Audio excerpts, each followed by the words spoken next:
The series price opened about 110 on both sides as a coin flip, and now seeing a little bit of money come in on Edmonton, to where at least at DraftKings they're minus 120, even money there on the Panthers. When this thing dropped, what did you think of the price? What do you think of the price move now?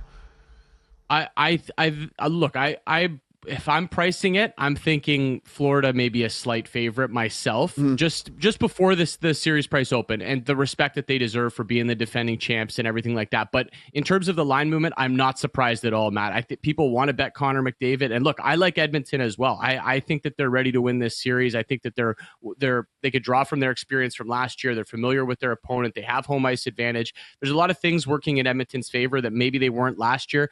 I look at the health of Leon Draisaitl, 0 goals in 7 games in the Stanley Cup Final last year. He looks 100% right now, so obviously we think he's going to be a factor in this series. So I totally understand the line movement, and there's also just a lot of Edmonton money baked into the market already. People have been betting Edmonton Cup futures since Game 7 ended last year. As soon as the market opened up, they're like, well, they lost, they were close, next year's McDavid's year. So there's a lot of money already in on Edmonton throughout the market, and with home ice advantage, I'm not surprised to see that slight line move, but honestly, I would price it very close to a coin flip, guys. I don't think that there's much separating these teams. And really, home ice advantage has not meaned all that much in these playoffs so far. So it's nice that Edmonton has that extra home game if it goes to Game 7. But home road doesn't seem to matter to these teams, especially the Florida Panthers. Will Connor McDavid finally win the Stanley Cup? Absolutely he will. The Make It Rain with Adam Shine Stanley Cup best bet. Oilers are going to win in 6 games. I want to see McDavid get his revenge, finally win his first championship. It's absolutely going to happen. I firmly believe that will be the case. I am going to take the Oilers and McDavid to lift the Stanley Cup. I believe it's going to happen in 6 games.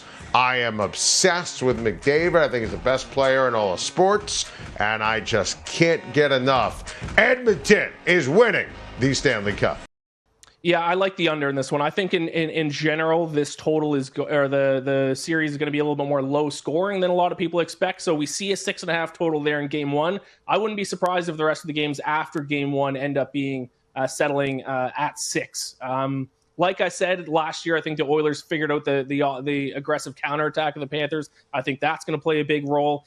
Both teams have actually played pretty well defensively throughout the playoffs. They're averaging a combined around 21 high danger scoring chances per game. And then, of course, there's the goalies for both sides. Bobrovsky has played really well. As I mentioned earlier, Stuart Skinner has played well since he was handed back the starting job against the Golden Knights. So, I was a little surprised to see some 6.5s available out there. So I'll be taking the under on the total. Is going to be my best bet. Home ice. How much does it matter? 2 pretty equal teams here. Is a situation where home ice is the tiebreaker and it means a lot because they're so close? Or is it, veteran teams, they've both been in the playoffs a lot of experience. You can kind of take home ice and throw it out the window. What's your feelings here? Every year you could take home ice and throw it out the window, Will, but this year you can't. First round, 22-12 home teams. Second round, 8-9. Third round, 5-3. So they're up 35-24. You have to respect it, but I'm not. I think the road team wins in the first game, and when you win the first game of a series, it really gives you an advantageous position. Does the long layoff, in your opinion, favor either one of these squads? I would say no for this time. Now, we do have instances where, one conference final might end significantly earlier than another, right? But in this case, it was 1 day apart. Both teams are getting an extended layoff. There's no bodies coming back that are affected by this break. Now, Edmonton's getting Matthias Ekholm back, but they were going to be getting him back regardless of what the break was going to be. He was ready to go. And unfortunately for Edmonton, they lose Zach Hyman, and there is no timetable for him to return. He's will not be available to them in the Stanley Cup Final. So it's not going to affect anybody coming back. And, really, both teams kind of hit the reset button. And I think, at least in terms of the viewer perspective, guys, and what we're going to see in this Cup Final, I think you're going to get a very healthy version of both of these teams. Like I said, Hyman out for the Oilers. Unfortunate. I feel bad for the guy. He's a competitor. He wants to be out there for this Cup Final. But Edmonton, fairly healthy, and Florida basically fully healthy. And I don't know if you could say that about both of these teams in the Cup Final last year. How are the Panthers health-wise going into this game number 1? Good to go. Full tilt. They're ready. AJ Greer, a fourth-line guy, is maybe one question mark, but He'll be a game time decision tomorrow. We got options on our fourth line. We got a lot of options up front. But both teams are healthier than last year, outside of Zach Hyman, who's going to be missing for the Edmonton Oilers. Both these teams come in with this break. You've had 4 days for the Oilers, 5 days for the Panthers. Leon Draisaitl was a little nicked up in last year's playoff series. As you touched on, no one's completely healthy. You're about as healthy as you can get on both sides to start this series. It probably won't end up at the end that way. This is going to probably be pretty vicious between these two teams. There's going to be a lot of bumps. But when you get set out, with the days rest and the way that it's slated for this Stanley Cup playoffs and the days that we've had to get ready for it, every game should be a humdinger. It should be full throttle, pedal to the metal, all you got. It should not be one team, okay, we're a little bit tired on this end.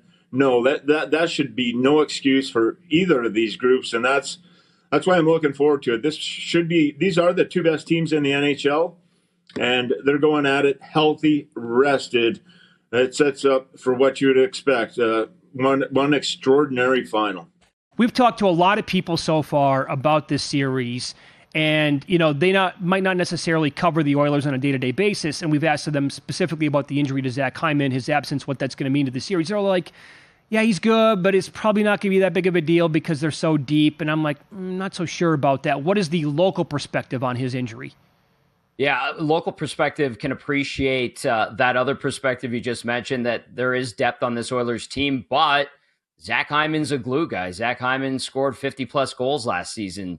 Zach Hyman scores at the most clutch time. Zach Hyman was on the cusp of breaking an NHL record for hits this postseason. So he is like the heartbeat of the team. I know McDavid and Draisaitl get all the attention, but Hyman has been one of the best signings in franchise history in the close to 50 years that it's been a part of the NHL. And you can't deny the fact that that's a big hole that's left behind with Zach Hyman going through that wrist injury, the broken wrist that he has surgery on a day after it happened. So it is significant. It will have an impact on this series. But if you're an Oiler fan, you're looking at it and you're going, I hope the next man up mentality is good enough, because one of the differences between this Oilers team compared to the one that went to the final last year is the fact that they have legitimate veteran NHLers waiting in the wings that have been all-stars in the past, that have scored 30 goals in the past. And look at Jeff Skinner, look at Victor Arvidsson. Those guys were healthy scratches going into the third round, and now they had to get called upon because of injuries. And Hyman's is a significant hole injury-wise, and those guys will have to step up. But don't get me wrong, guys. That's a big-time injury.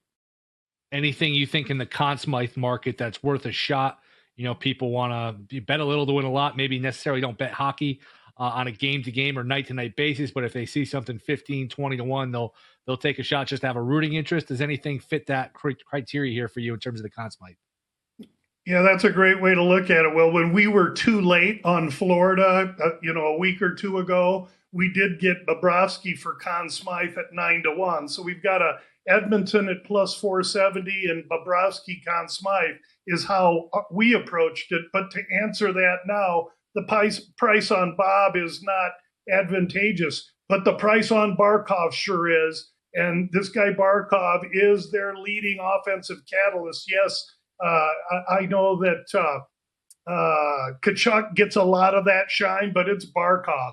And so if you wanted to go there, that's where I'd steer you. But it's still only plus 550. After that, I believe you're playing a numbers game. Oh boy, 30-1 sounds great, but I'm in it to cash a ticket. So I would go Barkov. Jake, 6.5 the total there in that one. Are we going to see goals or no?